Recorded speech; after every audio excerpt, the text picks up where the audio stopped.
now it's on record. Another man asked if I was going to sue. I told him I wasn't sure yet. I didn't enjoy courtrooms, but I enjoyed being lied about even less.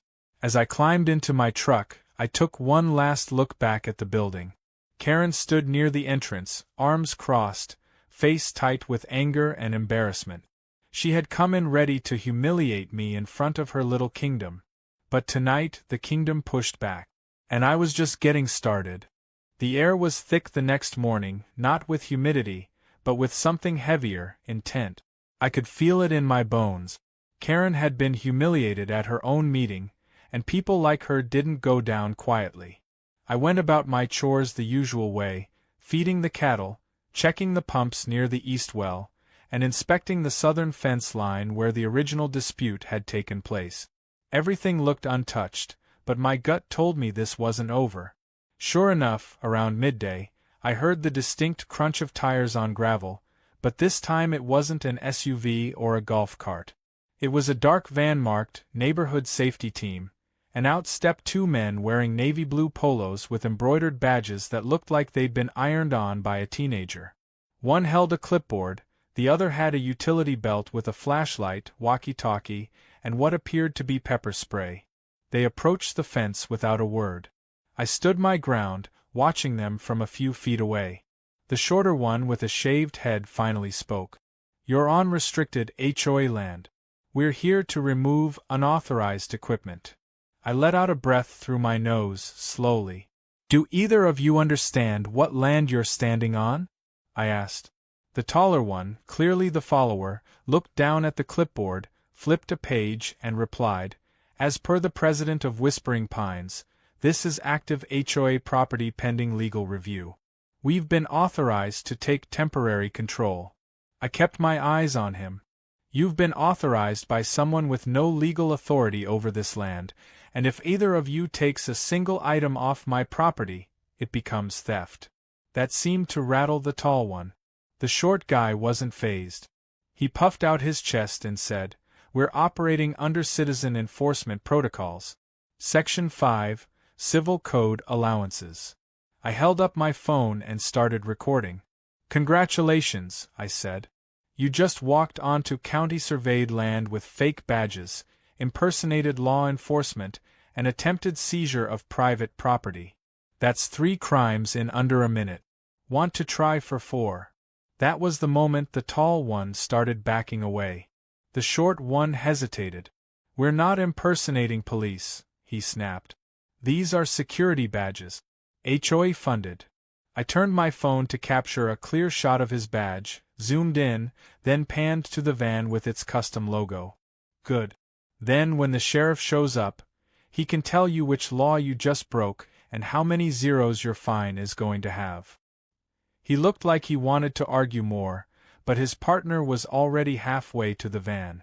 They pulled off just as I dialed the sheriff. He was there in 20 minutes flat. Deputy Alvarez, a lean, sharp-witted man I'd worked with during flood zone inspections, listened as I laid out the incident. I handed him the video and showed him the printed HOA complaint for context. He smirked and shook his head. "We've had problems with Karen before," he said.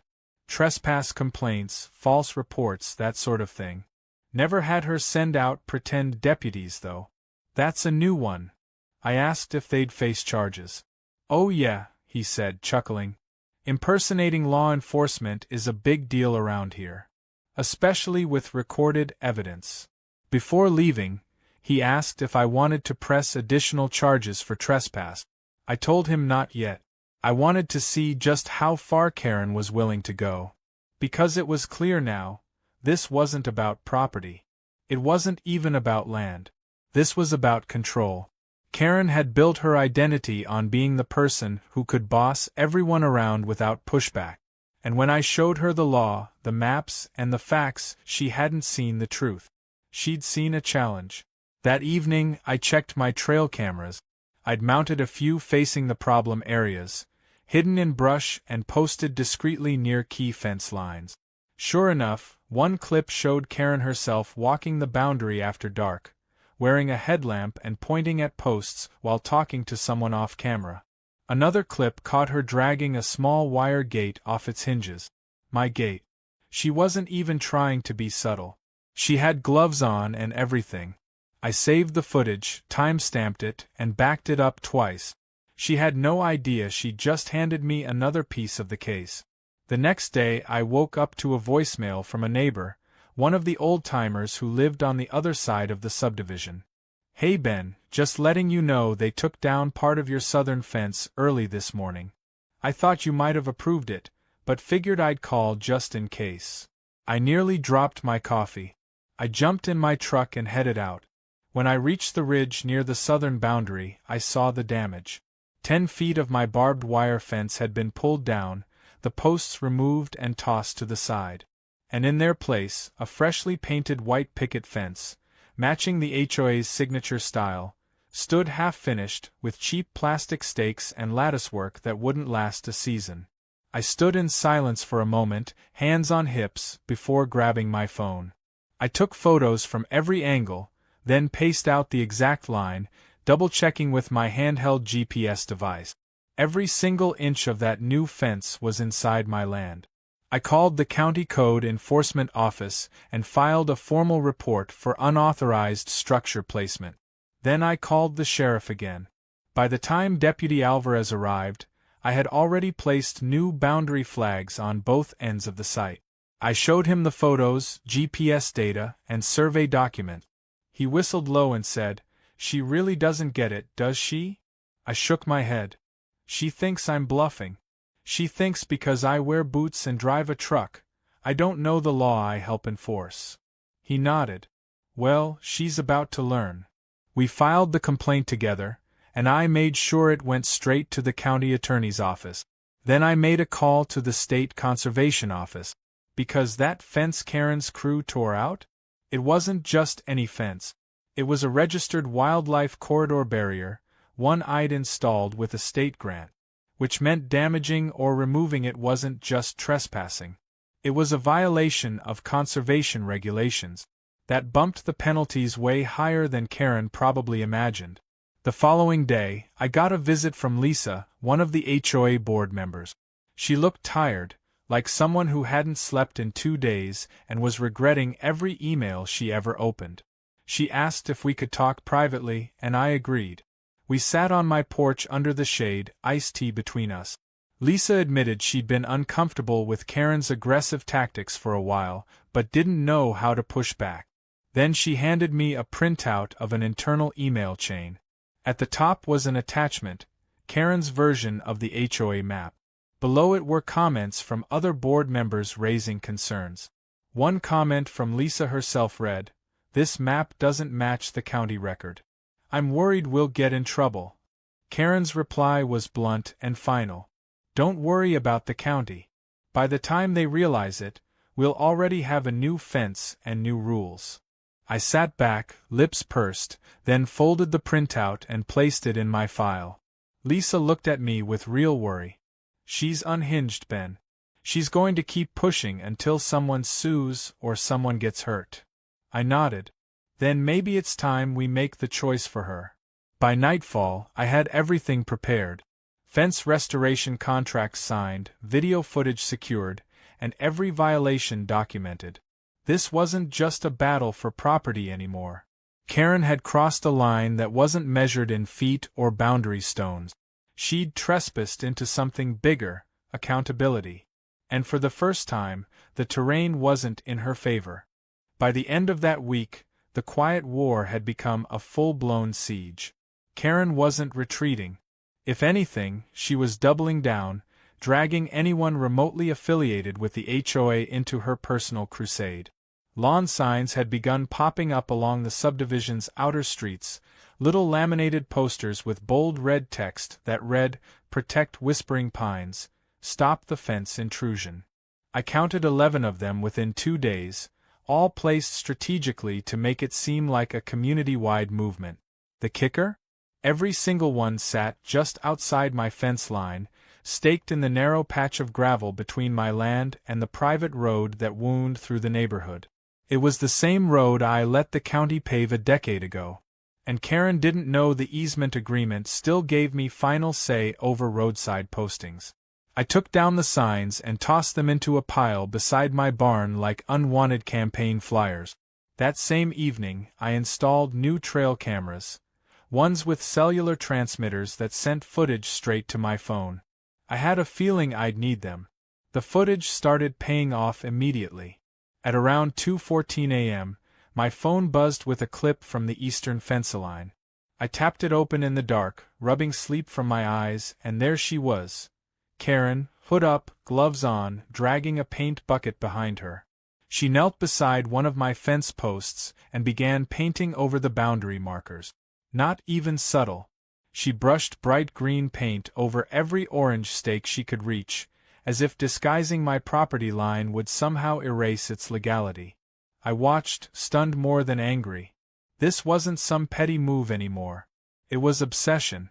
By morning, I had printed the images and added them to the already thick folder labeled HOA Escalation. I also filed an incident report with both the county and the Department of Natural Resources. Painting over state-verified markers on a conservation boundary crossed into felony vandalism. Meanwhile, the damage to my fencing wasn't just cosmetic. Where Karen had her hired crew place the decorative white pickets, they had torn out old barbed wire and left exposed nails, which could injure cattle or wildlife. My ranch wasn't some suburban backyard. It had active livestock, irrigation channels, and a legal conservation corridor. That corridor had been registered as habitat for 2 species protected under local law, a detail Karen, in her endless pursuit of visual harmony, had conveniently ignored. While I prepared a legal request to halt all HOA-led modifications near the boundary zone, I received an unexpected visitor. Deputy Alvarez stopped by in an unmarked car, hat in hand, a look of weary amusement on his face. "You're not going to believe this," he said as I poured him coffee on the porch. "Karen filed for a temporary restraining order against you." I blinked. "On what grounds?" He pulled out a sheet of paper and read aloud, voice flat, "Unlawful intimidation, aggressive surveying behavior, and deliberate disruption of community peace." I stared at him for a long second before bursting out laughing. He chuckled too, but then added, "Thing is, we still have to process it. You'll need to appear before the magistrate to have it thrown out. Paperwork is paperwork." I nodded. I knew how the system worked. Karen was trying to slow me down, bury me in legal nonsense, and hope I gave up. But all she was doing was adding fuel to a fire that had already been smoldering for weeks. That restraining order request gave me another tool, because once it was denied, I could show a pattern of false legal claims. And with every new stunt, the case against her grew stronger. A few days later, I was repairing irrigation piping near the disputed fence line when I saw a small group of residents walking up from the subdivision trailhead. They looked uncomfortable, glancing between each other like they hadn't agreed on what to say. I stood up and greeted them. One man stepped forward. "Ben," he said cautiously, "some of us want to apologize. We didn't know how far Karen was taking this. We thought it was just a dispute over a couple feet of land." I nodded, not out of agreement but acknowledgement. Another woman added, "She told us you were planning to build a warehouse on the ridge. That you were going to start commercial construction." I let out a low whistle. "Warehouse? Out here?" I gestured at the cattle grazing lazily a few hundred feet away. "What would I stock it with? Hay bales and tumbleweeds?" That seemed to break the tension. The group laughed awkwardly, and then another voice, quieter, asked, "Is it true you've filed for her removal?" I didn't answer directly. "I've filed a request for emergency injunctions to stop further tampering and damage. If that leads to her being removed, that's on her actions, not me." The group left soon after, but one of them, an older gentleman in a wide-brimmed hat, lingered behind. "Just so you know," he said with a gravelly voice, "she's talking about using HOA funds for more legal filings. Might want to keep your receipts." Then he tipped his hat and walked back toward the trail. That last bit stayed with me.